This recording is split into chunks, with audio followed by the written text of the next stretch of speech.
Sementara itu, pemirsa, tim penggerak PKK Provinsi Bali melakukan program harmonisasi dan sinkronisasi gerakan PKK 2019 di Desa Petulu, Ubud Gianyar.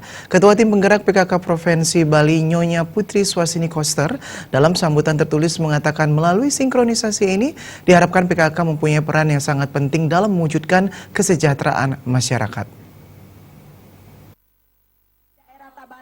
Nyonya Putri Swasini Koster, sinkronisasi tersebut bisa dilakukan mulai yang terkecil, seperti penataan halaman rumah tangga hingga penataan lingkungan.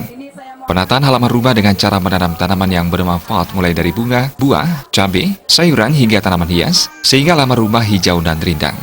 Kedepannya diharapkan semua halaman rumah warga di Bali bisa tertata hijau, dan yang terpenting, tanaman yang ditanam bermanfaat untuk kebutuhan keluarga. Dengan demikian, kedepannya, Bali menjadi salah satu percontohan untuk artinya, halaman serasi teratur, indah, dan nyaman PKK. Selain itu, PKK Provinsi Bali juga memberikan pelayanan dan asupan gizi bagi balita dan lansia. Ketua TP PKK Kabupaten Gianyar, Nyonya Suryatnyani Mayasra menyatakan mendukung setiap program-program PKK yang dinilai sangat memberikan manfaat positif.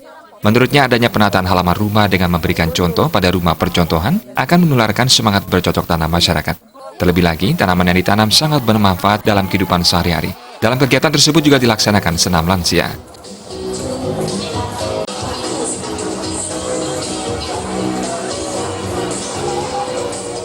Humas Gianyar melaporkan.